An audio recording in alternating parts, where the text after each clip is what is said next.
I grew up around Native American people, primarily the Cheyenne and the Crow. I remember coming home one day and we were going to go into one of the kids' teepees with his parents, and the mother said, "Take your shoes off, they'll make you sick." It was just strange why she would say they would make you sick. I wouldn't have had a clue at that time. In simple terms, grounding is literally putting your bare feet on the ground. When you do that, you're in contact with the Earth, and Mother Earth is endowed with electrons. And these electrons are literally absorbed through your feet. It's like taking handfuls of antioxidants, but you're getting it through the feet. Grounding means connecting to the Earth to support the specific function of the organs of your body. It supports the body as a whole, but it specifically supports organ systems down to the tissues and the cellular function of the entire body. In 1960, we invented synthetic materials. The first thing we did was we put synthetic soles on the shoes. We started wearing sneakers. So it's the most common sense thing that we are organisms that live and grow and depend entirely on the Earth while we're alive. And yet we have completely isolated ourselves from it. We're so disconnected that it becomes this weird thing if we actually slip our shoes off. 95% of people walk insulated on the Earth. This was the single thing that happened that probably caused the proliferation of inflammation-related health disorders far and above anything else. This is so incredible. This is Nobel Prize material. I got involved in the cable industry in the early 60s. I first learned the need to ground cable signals as we were developing the industry. When you run a wire into the house, before you can go into the house, you have to ground the cable. I mean, you have miles of wire hanging up there in the air. If there's lightning in the air, it's going to hit the cable. And so what you want to do is create a path to ground for the lightning so that it doesn't enter the house or blow up the TV or create a fire. One day I was sitting at a computer and the computer kept crashing. I knew it was static electricity, so I put a piece of tape across my desk and grounded it. Then I realized in that process that the outlet wasn't grounded, so I fixed it so that I could get rid of the static electricity. And I didn't think too much about it. I walked outdoors and I sat on the bench. This tour bus pulled up, and it looked like they had just been to one of these outlet malls, and white Nike shoes were on sale. It just dawned on me, I asked the question, I said, I wonder if it's possible that humans are, we're no longer naturally grounded. I wonder if these shoes could be interfering with us. So that night, I went to the hardware store and I bought a roll of metal duct tape. And I just taped it across the bed. I threw a wire out the window and I had a ground rod outside. I connected to the ground rod on one side, connected to the metal duct tape that I had laid on the bed. So when I laid down on the duct tape, I was like grounded because it was connected to the earth. I woke up the next morning and I thought, holy cow, there's something going on here, because normally for me to go to sleep, I had to take Advil. So I tried to find out what I could. The internet was hardly anything. This is back in '99. Went down to the University of Arizona into one of their medical libraries, and there was nothing. And in fact, I even tried to find the cause of chronic pain. The cause of MS was unknown. The cause of arthritis, unknown. They didn't know. Nobody knew. So I thought, well, I'll go out to LA. I'll go to UCLA and ask them. They pretty much laughed me off campus.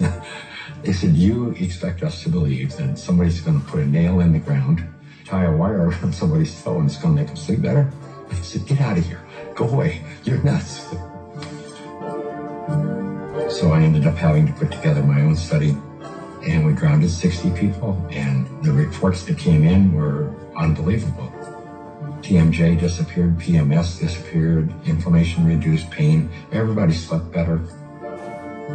Found an anesthesiologist in San Diego, and he says, I don't think there's anything to what you're doing. This has got to be an anomaly here, but I'll entertain you. He says, I will prove that you're wrong. Now, we did study. It's the first study that I did that was a legitimate study where we had quantifiable data. Then we decided, well, we're going to do a big study now. And we ended up attracting scientists, physicists. When they saw the study, everybody said, wow, this is really pretty interesting. I didn't know anything about grounding. I had never heard of it at all, but I became a new mom and I had my first child and she had colic and she cried and cried and cried. First thing I did, being a physician myself, was take her to the pediatrician and remember distinctly leaving that pediatrician's office with a knot in my stomach because the first thing they told me is, it's a baby, let him cry. Literally the only time I noticed that she wasn't in pain and the only time I could soothe her was when I was outside and I was barefoot and I had her in my arms, and every time we were outside she relaxed. I noticed if I did use a stroller or if she was in a car, she was still in pain and uncomfortable. This is not placebo effect, like she had no idea if I was wearing shoes or not. She doesn't know that. I'm holding her either way. And I just slowly started realizing this child can only take a nap and feel comfort is if she was on my skin, held skin to skin, and I was barefoot. She'd be dead asleep, and if I stepped in the house and took both my feet off the ground, she would wake back up and the pain response would come back. And I didn't know what it was called, and I didn't at that time feel comfortable thinking about using it in my conventional medical practice, but I just knew that this is what I'm gonna do to help my child. I was working with a mentor of mine and she recommended that I ground my energy. I didn't know what she meant by ground yourself. So the first thing I did was go home and look it up on the internet, and through doing a search about grounding, I found Clint Ober's work and the book about earthing, and I realized that it's a real thing and a real healing modality with tons of medical literature behind it. I first learned about grounding maybe 12, 13 years ago through one of the trainers for the Tour de France team from the US, and he was using it with many of their athletes and with surprising results. And I think this surprising best summarizes my response to it because it didn't seem to make sense. I think I became a believer once I started to explore the science. If you take a microscope and you look at a piece of wood and you go down, down, down, all of a sudden there's nothing there. There's molecules, but they're not even connected. What's holding them together? What's the force that's holding everything together? Our body is electrical. This is all electronic equipment. The heart, the lungs, the brain. I mean, this is electrical equipment. It's all electrical. Everything is electrical. Unbeknownst to us, we live inside a battery. The surface of the Earth is charged negatively, and the ionosphere, which is a layer of the atmosphere about 60 miles up, which is ionized by the sun, meaning that the rays of the sun are so strong that they split the molecules into a positive charge and a negative charge. The negative charge are transferred to the surface of the Earth through lightning mainly, and the positive charge stay 60 miles up. The problem arises when we don't have negative charge. So we need grounding just as we need air and we need sunshine. Stephen Sinatra, who was a cardiologist from back east, was attending a convention. We sat down with Stephen and told him the story of what I was doing. Now he said, well, if you're affecting pain, he says, you need to be researching inflammation.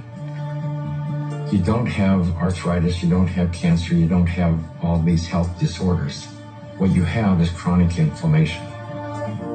We have so much inflammation in the body, and it comes out in illnesses.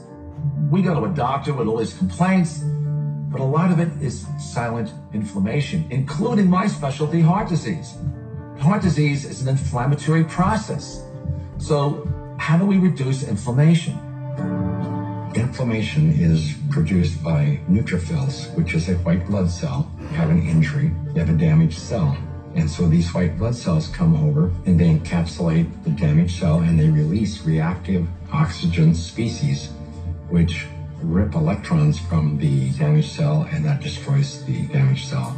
if there's not enough free electrons there to reduce the remaining radicals, they're going to steal an electron from a healthy cell and in the process damage it.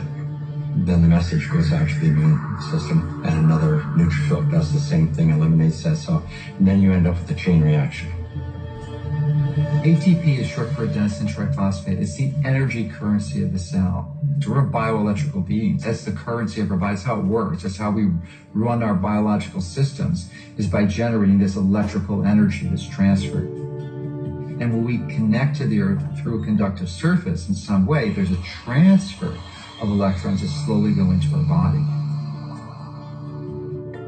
In situations where we are insulating ourselves from this surplus of electrons into our body, we're going to get the absolute opposite. So instead of having low levels of inflammation and a thin blood, we'll have thick blood that's more likely to clot, and our levels of inflammation tend to increase.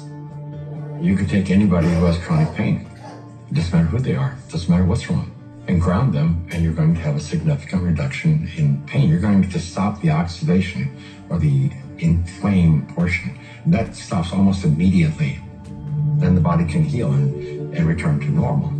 And healing generally is improved by 60–70%. If inflammation is the cause of all these health disorders, then I know that not grounding is the cause of inflammation, because if the body is grounded, you can't have inflammation. Can we measure the effects reproducibly? The answer to that is yes. We now have 20 studies. There's 21 published studies in the medical literature on earthing and grounding.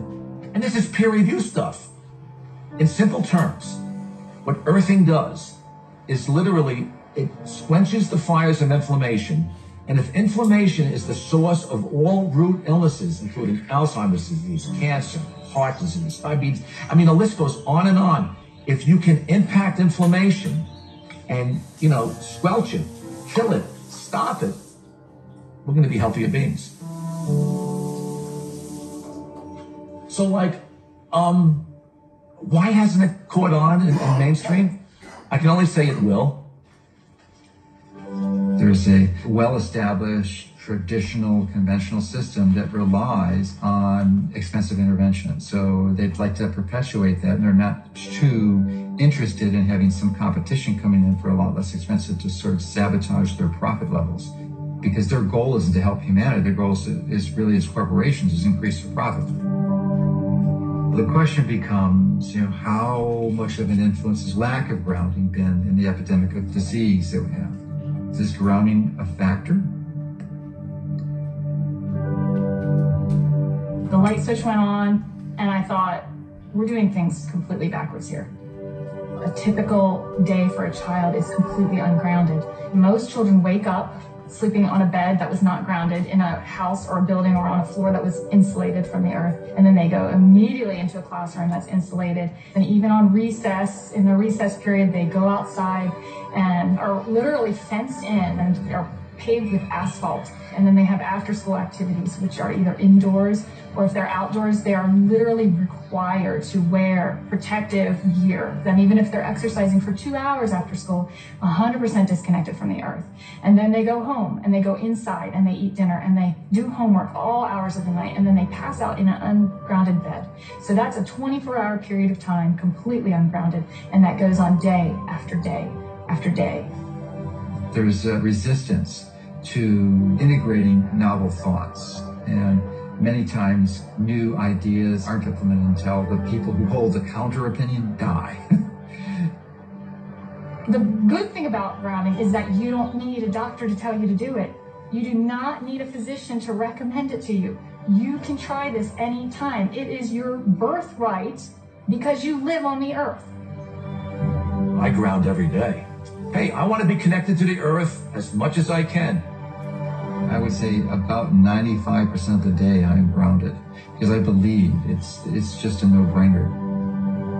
Go outdoors, take your shoes off, stand barefoot on the earth, or sit on the earth, put your feet and your hands on the earth, and you will instantly notice the pain and inflammation begin to drain from your body. I got my life back is probably the most common refrain that I hear. Thank you, I got my life back.